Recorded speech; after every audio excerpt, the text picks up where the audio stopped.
Hey guys, what's going on? This is Roth. I am here with Peter Capaldi. This is Doctor Who. Thank you very much. And we have some exciting news today. You, well not you, but your character, Doctor Who, is going to be a playable character in LEGO Dimensions. So let me talk to you, let me ask you first and foremost, what's it like the first time you see yourself as a little miniature Lego?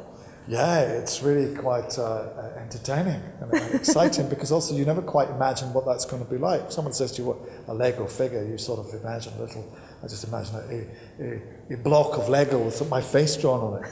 But in fact, it is this sculpted figure, as it were, with a little mop of grey hair and big eyes and stuff.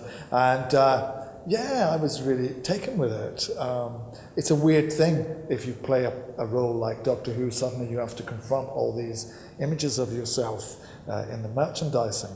But few of them have the charm of the Lego figure, which kind of manages to encapsulate the character in a very warm way. And in the game itself, the Doctor will regenerate, it's my understanding, and it will be every Doctor.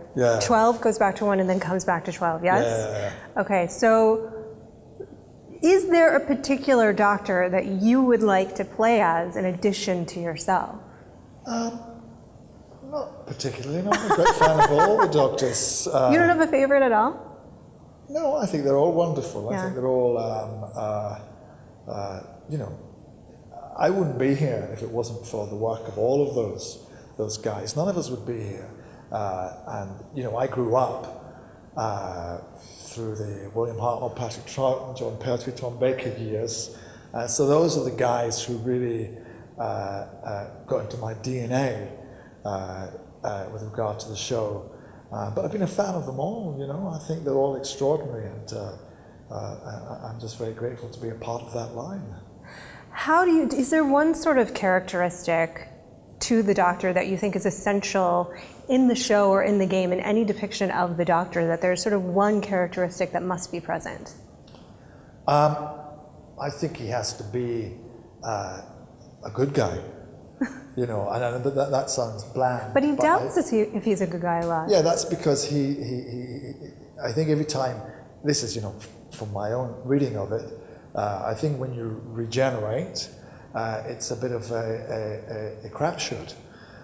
So the Doctor, when he regenerates, does not know who he is in terms of how he responds to the universe. So although he is morally, he's always on the side of good, he has to, my Doctor recognizes that sometimes to do the right thing, you have to cause damage. You have to upset people, and you have to look at what is for the greater good. You have to make the choice about which action you're going to take, which sometimes means hurting a pile of other people. And that choice does not rest easily with him. So that's what he struggles with, is whether or not you can be a good person if you're actually still inflicting pain on all these other people because you've made this choice about thinking that's for the greater good. So he struggles with that, but I think that makes him interesting, because he is, in a sense, a crusader for right. You know, I think he will always strive to protect the innocent and always take the side of the underdog and whatever, but it's not always easy for him. Yeah. Which I think that makes him interesting. And he's landed at that place now that he thinks he's an idiot in a box. I think so. Well, I think it's that thing of you know, do you discover your character only when you're tested? Or do you discover your character every day when you walk around and do your normal life? So even though the Doctor is a 2,500-year-old Time Lord who roams through time and space, he does have normal days when he gets up and does whatever, tidies up the TARDIS or whatever that he does. And there are other days, there are other days when he's tested on a sort of cosmic level, and he's not always sure that he's up to that. So I think that makes him interesting. But I think he's always had that. He's never been I think it's other people in the universe have decided he's a hero. I don't think he particularly believes he's a hero. But I think he's got quite a big ego as well. So I think he will if people are going to praise him, he will go with that.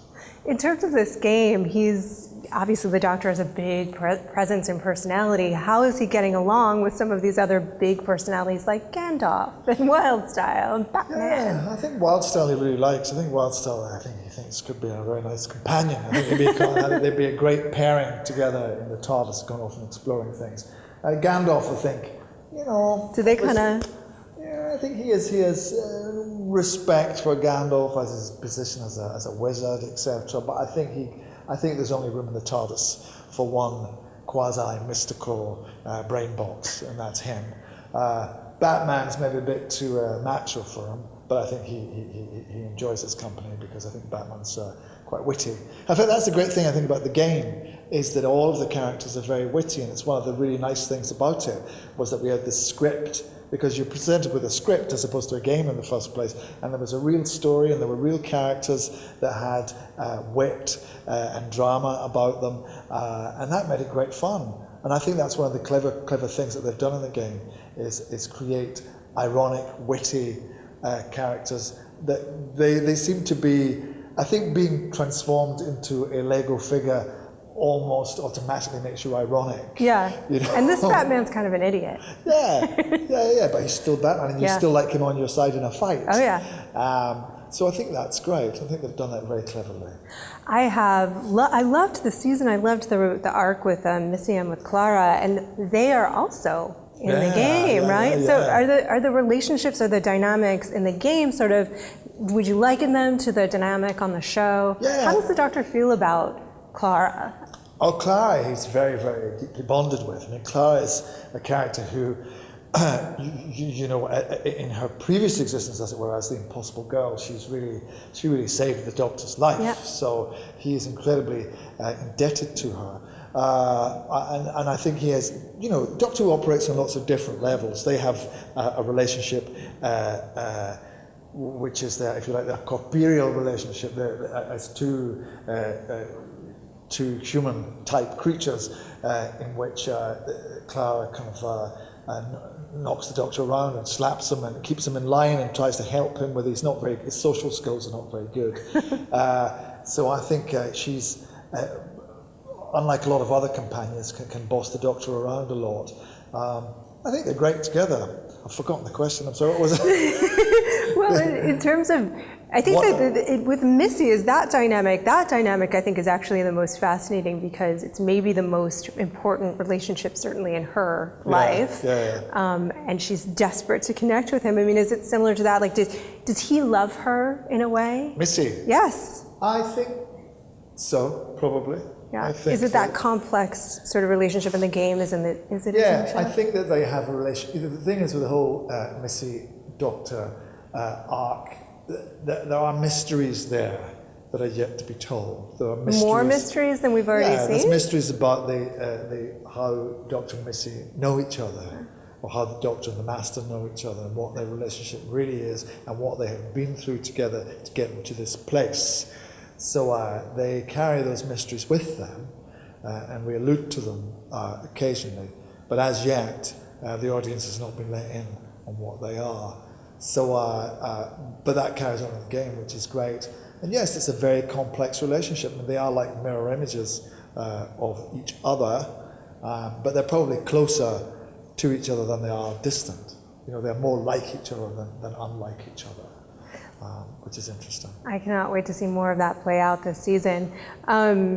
There's also on the level in the game, I believe there's a Cyberman, and then at a certain point eventually you'll be able to play with a Dalek. Yeah. Do you have a favorite monster, or one that you would like to deal with, especially now or in the future? I like monsters that transform. I like ones that don't, that you think are one thing, that turn into another thing. The Zygons are great. We've got them coming back the next season because they can be regular human beings. And that would be great because you could have a little transformative Lego figure that could be a human being. Any human, in fact, it could be the Doctor, it could be Clara, it could be Missy. And you could press a certain thing and they'd turn into a Zygon, which would be very cool. So they'd be good having the Zygons around.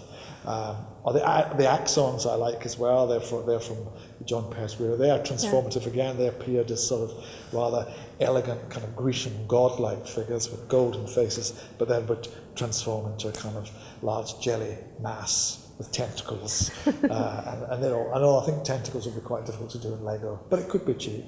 I think they're researching that at the moment. They've got scientists right now working on how they can make excellent tentacles in Lego. In Lego form. Yeah. All right, last question. I know we got to let you go. We know that just Maisie Williams coming in this season, anything's possible in this game. How do you think that Arya Stark and the Doctor would get along if they were to be together in this game? Well, I don't know. I mean, the thing is, I get along very well with Maisie. Maisie's great, and she's great fun. But of course, she's so funny because she's been in Game of Thrones since she was 12. I know. So that's her absolute world. So it was great to have her on the show. But yes, I think Arya would. She and the Doctor would have good conflict because Arya is so. She's so worldly. And great. She was very good at fencing. And funny enough, she's pretty morally corrupt at this point. Yeah. Well, I'm not up to speed with Game of Thrones at the moment, so okay. And I have to say that to Maisie. Don't tell me what happens, because she would sometimes film. Don't tell me. I don't want to know a word of what happens. But I find Maisie's very good, obviously, at sword fencing. But the Doctor used to be very good at sword fencing. I think we'd like to have some sword fencing back in the show because he used to do a lot of that. But he and Maisie could certainly have a good old fence. We are very much looking forward to this game and playing it. I am such a huge Doctor Who fan. I know that people are going to be able to fanfic storylines. Would you ever check those out if people fanfic storylines and see what the fans are making up for the Doctor? I haven't done so yet. Should I? Yes. You can check it out. They're going to do it in the game. Wonderful. I've heard they're wonderful. But I've heard that some of them are perhaps more adult than then maybe we should be looking at. Yeah, Clara and Missy and the Doctor may have a whole different relationship online than any of us really want to know about. Thank you, Sue, but not in the game. In the game, it won't be all clean. Yeah. Looking forward to the game, looking forward to the return to the next season. Thank you so much for your time. It's been a pleasure. Lovely meeting you, Rob. Thank you very much for talking to me.